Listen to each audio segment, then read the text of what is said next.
बहुत समय पहले की बात है। किसी गांव में शिवानी नाम की लड़की लहंगे सिला करती थी। शिवानी एक बहुत ही गरीब लड़की थी और वो छोटी सी झोपड़ी में अपनी बहन तनु के साथ रहती थी। शिवानी रात भर लहंगे सिलकर दिन में बाजार में बेचा करती थी। वो बहुत ही सीधी सादी लड़की थी और गांव की बहुत सी औरतें उसके इस भोलेपन का फायदा उठा लिया करती थी।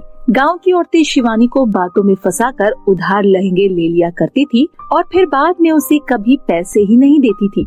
या फिर जो कोई भी औरत दोबारा शिवानी की रेहड़ी पर लहंगे लेने आती, वो उन औरतों को 1 से 2 बार पैसे के लिए बोलती, परंतु वो लोग शिवानी को पैसे ही नहीं देते थे। ऐसे ही दिन बीत रहे थे और एक दिन उसके गांव का सरपंच उसके घर आता है। सरपंच शिवानी को धमकाते हुए कहता है, और शिवानी का बच्ची, जरा बाहर निकल। तेरा ये महीना भी ऐसे ही बीत गया, परंतु तूने इस महीने भी कोई पैसा नहीं दिया।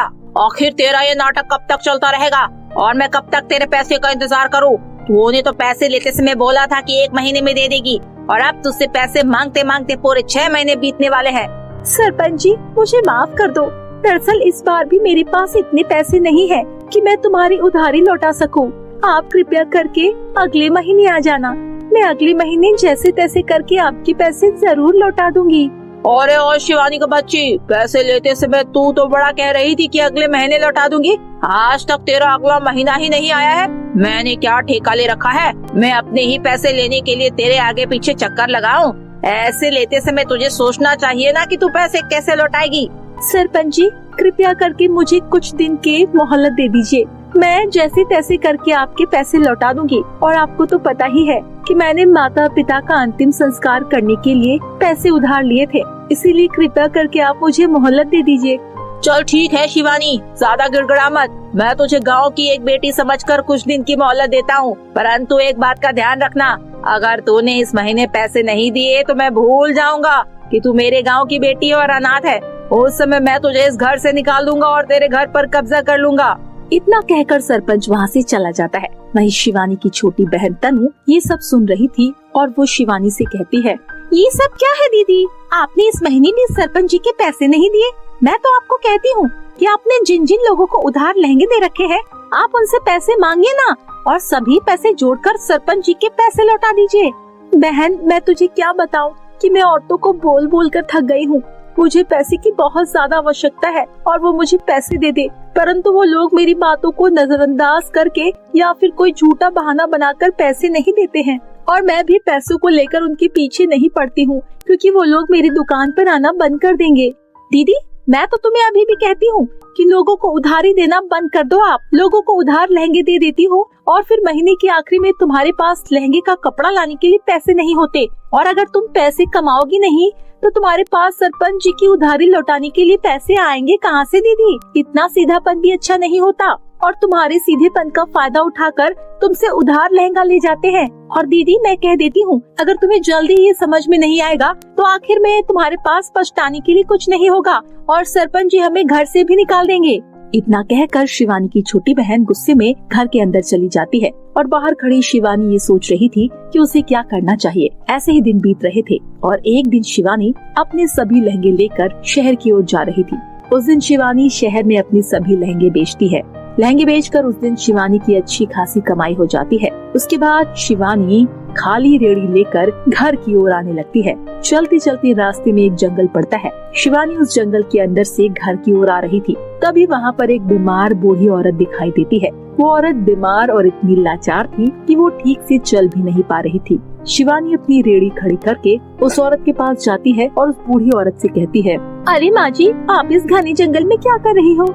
आप तो ठीक से चल भी नहीं पा रही हो, आपके पैर में भी चोट लगी है। आपको कहाँ जाना है? चलिए, मैं आपको आपके घर तक छोड़ दूंगी। अरे बेटी, मुझे कुछ पैसों की जरूरत है। दरअसल मुझे अपना इलाज करवाना है। मेरे घुटने में चोट लगी है। मेरा इस दुनिया में कोई भी नहीं है जो मेरा इलाज करवाए। मुझे कुछ पैसे की जरूरत है जिससे मैं अपना इलाज करवा सकूं। अरे माँ जी, ये आप क्या कह रही हो? आपके घुटने में चोट लगी है, परंतु आप चिंता मत करो। आप मेरे साथ अस्पताल चलो। मेरे पास थोड़े पैसे हैं जिससे मैं आपका इलाज करवा दूंगी। आज भगवान ने मेरी ज्यादा बिक्री करवाई थी जिससे मैं आपका इलाज करवा सकूं। आप मेरे साथ अस्पताल चलिए। अरे बेटी, मेरे पास अस्पताल जाने की ताकत नहीं है, तो मुझे यहीं पर थोड़े से पैसे दे दो। मैं खुद जैसे तैसे अस्पताल जाकर अपना इलाज करवा लूंगी। अगर तुम मेरे साथ अस्पताल जाओगी तो तुम्हारे घर वाले तुम्हारी चिंता करेंगे, इसीलिए तुम मुझे यहीं पर पैसे दे दो। शिवानी उन बूढ़ी औरत की बात समझ जाती है। इसके बाद शिवानी उस बूढ़ी औरत को पैसे दे देती है। वो बूढ़ी औरत जैसे ही पैसे गिनती है कि तभी वो बूढ़ी औरत 3 परियों में बदल जाती है। शिवानी, घबराओ मत, हम तीनों परियां हैं और हम परीलोक में दर्जी का काम करते हैं और सभी परियों के लहंगे सिलते हैं। वो दरअसल आज जब हम तीनों परीलोक में बात कर रहे थे तभी सभी परियां कह रही थी कि पृथ्वी लोक पर अब एक भी अच्छा व्यक्ति नहीं बचा और बस इसीलिए हम तीनों परीलोक पर लोगों की परीक्षा लेने आए थे। और हमने पृथ्वी लोक पर आकर कई लोगों की परीक्षा भी ली, परंतु किसी ने भी हमारी सहायता नहीं करी। और जैसे ही तुमने एक बूढ़ी औरत को देखा, तुमने तुरंत उसकी सहायता की। हम तुमसे बहुत प्रसन्न हुए हैं और हम तुम्हारी सहायता करना चाहते हैं। ये लो शिवानी, ये 3 जादुई सिलाई मशीन। तुम इन 3 सिलाई मशीनों से अपना जीवन हंसी खुशी से बिता सकती हो। तुम अपनी सभी इच्छाएं पूरी कर सकती हो। तो पहले मशीन से जितने चाहे उतने सोने के सिक्के ले सकती हो। दूसरी मशीन से तुम नोटों की बारिश करवा सकती हो और तीसरी मशीन से तुम आवश्यकता अनुसार कुछ भी मांग सकती हो। इतना कहकर वो तीनों परियां वहाँ से गायब हो जाती है। इसके बाद शिवानी वो तीनों सिलाई मशीन लेकर अपने घर की ओर आने लगती है। थोड़ी देर बाद शिवानी अपने घर पहुँच जाती है। इसके बाद वो अपनी छोटी बहन को सारी बात बता देती है। शिवानी के मुँह से ये सुनकर तनु खुश हो जाती है। इसके बाद शिवानी पहली सिलाई मशीन से बहुत सारे सोने के सिक्के मांगती है। शिवानी के इतना कहते ही वहाँ पर बहुत सारे सोने के सिक्के आ जाते हैं। इसके बाद शिवानी जादुई दूसरी सिलाई मशीन से बहुत सारा पैसा मांगती है। इसके बाद शिवानी के आसपास नोटों की बारिश होने लगती है। इसके बाद शिवानी जादुई तीसरी मशीन से बहुत सारे लहंगे मांगती है। शिवानी के इतना कहते ही वहाँ पर बहुत सारे लहंगे आ जाते हैं। इसके बाद शिवानी खुश हो जाती है। ये देखकर शिवानी की बहन तनु शिवानी को कहती है, दीदी, मुझे लगता है अब तो हमारे पास जादुई 3 सिलाई मशीन है, इसीलिए अब हमें मेहनत करके अपना जीवन व्यतीत करना चाहिए। इसके बाद तनु अपनी बहन को एक लहंगे की फैक्ट्री खोलने के लिए कहती है। तनु के मुँह से ये आइडिया सुनकर शिवानी खुश हो जाती है। इसी तरह दिन बीत रहे थे और कुछ दिनों के बाद तनु और शिवानी मिलकर लहंगे की फैक्ट्री खोल लेती हैं। ऐसे ही कुछ दिन बीत जाते हैं और अब शिवानी और तनु की आर्थिक हालत पटरी पर आ जाती है और वो दोनों हंसी खुशी से रहती है। बहुत समय पहले की बात है। किसी गांव में शिवानी नाम की लड़की लहंगे सिला करती थी। शिवानी एक बहुत ही गरीब लड़की थी और वो छोटी सी झोपड़ी में अपनी बहन तनु के साथ रहती थी। शिवानी रात भर लहंगे सिलकर दिन में बाजार में बेचा करती थी। वो बहुत ही सीधी सादी लड़की थी और गांव की बहुत सी औरतें उसके इस भोलेपन का फायदा उठा लिया करती थी। गांव की औरतें शिवानी को बातों में फंसाकर उधार लहंगे ले लिया करती थी और फिर बाद में उसे कभी पैसे ही नहीं देती थी। या फिर जो कोई भी औरत दोबारा शिवानी की रेहड़ी पर लहंगे लेने आती, वो उन औरतों को 1 से 2 बार पैसे के लिए बोलती, परंतु वो लोग शिवानी को पैसे ही नहीं देते थे। ऐसे ही दिन बीत रहे थे और एक दिन उसके गांव का सरपंच उसके घर आता है। सरपंच शिवानी को धमकाते हुए कहता है, और शिवानी का बच्ची, जरा बाहर निकल। तेरा ये महीना भी ऐसे ही बीत गया, परंतु तूने इस महीने भी कोई पैसा नहीं दिया।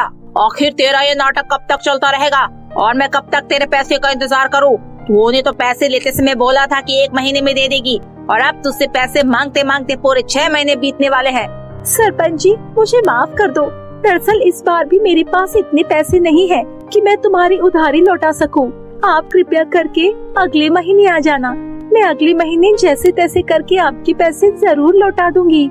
और शिवानी का बच्ची, पैसे लेते समय तू तो बड़ा कह रही थी कि अगले महीने लौटा दूंगी। आज तक तेरा अगला महीना ही नहीं आया है। मैंने क्या ठेका ले रखा है? मैं अपने ही पैसे लेने के लिए तेरे आगे पीछे चक्कर लगाऊं?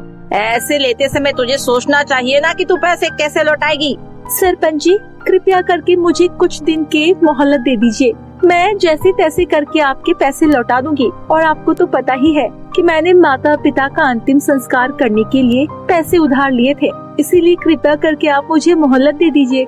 चल ठीक है शिवानी, ज्यादा गिड़गिड़ा मत। मैं तुझे गांव की एक बेटी समझकर कुछ दिन की मोहलत देता हूँ, परंतु एक बात का ध्यान रखना, अगर तूने इस महीने पैसे नहीं दिए तो मैं भूल जाऊंगा कि तू मेरे गांव की बेटी और अनाथ है। उस समय मैं तुझे इस घर से निकाल दूंगा और तेरे घर पर कब्जा कर लूंगा। इतना कहकर सरपंच वहाँ से चला जाता है। वहीं शिवानी की छोटी बहन तनु ये सब सुन रही थी और वो शिवानी से कहती है, ये सब क्या है दीदी? आपने इस महीने भी सरपंच जी के पैसे नहीं दिए। मैं तो आपको कहती हूँ कि आपने जिन जिन लोगों को उधार लहंगे दे रखे हैं, आप उनसे पैसे मांगिए ना और सभी पैसे जोड़कर सरपंच जी के पैसे लौटा दीजिए। बहन, मैं तुझे क्या बताऊं कि मैं औरतों को बोल बोल कर थक गई हूँ। मुझे पैसे की बहुत ज्यादा आवश्यकता है और वो मुझे पैसे दे दे, परंतु वो लोग मेरी बातों को नजरअंदाज करके या फिर कोई झूठा बहाना बनाकर पैसे नहीं देते हैं। और मैं भी पैसों को लेकर उनके पीछे नहीं पड़ती हूँ, क्योंकि वो लोग मेरी दुकान पर आना बंद कर देंगे। दीदी, मैं तो तुम्हें अभी भी कहती हूँ कि लोगों को उधारी देना बंद कर दो। आप लोगों को उधार लहंगे दे देती हो और फिर महीने के आखिरी में तुम्हारे पास लहंगे का कपड़ा लाने के लिए पैसे नहीं होते, और अगर तुम पैसे कमाओगी नहीं तो तुम्हारे पास सरपंच जी की उधारी लौटाने के लिए पैसे आएंगे कहाँ से दीदी? इतना सीधापन भी अच्छा नहीं होता, और तुम्हारे सीधेपन का फायदा उठाकर तुमसे उधार लहंगा ले जाते हैं। और दीदी, मैं कह देती हूँ, अगर तुम्हें जल्दी ये समझ में नहीं आएगा तो आखिर में तुम्हारे पास पछताने के लिए कुछ नहीं होगा और सरपंच जी हमें घर से भी निकाल देंगे। इतना कहकर शिवानी की छोटी बहन गुस्से में घर के अंदर चली जाती है और बाहर खड़ी शिवानी ये सोच रही थी कि उसे क्या करना चाहिए। ऐसे ही दिन बीत रहे थे और एक दिन शिवानी अपने सभी लहंगे लेकर शहर की ओर जा रही थी। उस दिन शिवानी शहर में अपने सभी लहंगे बेचती है। लहंगे बेचकर उस दिन शिवानी की अच्छी खासी कमाई हो जाती है। उसके बाद शिवानी खाली रेड़ी लेकर घर की ओर आने लगती है। चलते चलते रास्ते में एक जंगल पड़ता है। शिवानी उस जंगल के अंदर से घर की ओर आ रही थी, तभी वहाँ पर एक बीमार बूढ़ी औरत दिखाई देती है। वो औरत बीमार और इतनी लाचार थी कि वो ठीक से चल भी नहीं पा रही थी। शिवानी अपनी रेड़ी खड़ी करके उस औरत के पास जाती है और उस बूढ़ी औरत से कहती है, अरे माँ जी, आप इस घने जंगल में क्या कर रही हो? आप तो ठीक से चल भी नहीं पा रही हो, आपके पैर में भी चोट लगी है। आपको कहाँ जाना है? चलिए, मैं आपको आपके घर तक छोड़ दूंगी। अरे बेटी, मुझे कुछ पैसों की जरूरत है। दरअसल मुझे अपना इलाज करवाना है। मेरे घुटने में चोट लगी है। मेरा इस दुनिया में कोई भी नहीं है जो मेरा इलाज करवाए। मुझे कुछ पैसे की जरूरत है जिससे मैं अपना इलाज करवा सकूं। अरे माँ जी, ये आप क्या कह रही हो? आपके घुटने में चोट लगी है, परंतु आप चिंता मत करो। आप मेरे साथ अस्पताल चलो। मेरे पास थोड़े पैसे हैं जिससे मैं आपका इलाज करवा दूंगी। आज भगवान ने मेरी ज्यादा बिक्री करवाई थी जिससे मैं आपका इलाज करवा सकूं। आप मेरे साथ अस्पताल चलिए। अरे बेटी, मेरे पास अस्पताल जाने की ताकत नहीं है, तो मुझे यहीं पर थोड़े से पैसे दे दो। मैं खुद जैसे तैसे अस्पताल जाकर अपना इलाज करवा लूंगी। अगर तुम मेरे साथ अस्पताल जाओगी तो तुम्हारे घर वाले तुम्हारे चिंता करेंगे, इसीलिए तुम मुझे यहीं पर पैसे दे दो। शिवानी उन बूढ़ी औरत की बात समझ जाती है। इसके बाद शिवानी उस बूढ़ी औरत को पैसे दे देती है। वो बूढ़ी औरत जैसे ही पैसे गिनती है कि तभी वो बूढ़ी औरत 3 परियों में बदल जाती है। शिवानी, घबराओ मत, हम तीनों परियां हैं और हम परीलोक में दर्जी का काम करते हैं और सभी परियों के लहंगे सिलते हैं। वो दरअसल आज जब हम तीनों परीलोक में बात कर रहे थे, तभी सभी परियां कह रही थी कि पृथ्वी लोक पर अब एक भी अच्छा व्यक्ति नहीं बचा और बस इसीलिए हम तीनों परीलोक पर लोगों की परीक्षा लेने आए थे। और हमने पृथ्वी लोक पर आकर कई लोगों की परीक्षा भी ली, परंतु किसी ने भी हमारी सहायता नहीं करी। और जैसे ही तुमने एक बूढ़ी औरत को देखा, तुमने तुरंत उसकी सहायता की। हम तुमसे बहुत प्रसन्न हुए हैं और हम तुम्हारी सहायता करना चाहते हैं। ये लो शिवानी, ये 3 जादुई सिलाई मशीन। तुम इन 3 सिलाई मशीनों से अपना जीवन हंसी खुशी से बिता सकती हो। तुम अपनी सभी इच्छाएं पूरी कर सकती हो।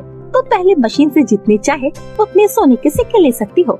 दूसरी मशीन से तुम नोटों की बारिश करवा सकती हो और तीसरी मशीन से तुम आवश्यकता अनुसार कुछ भी मांग सकती हो।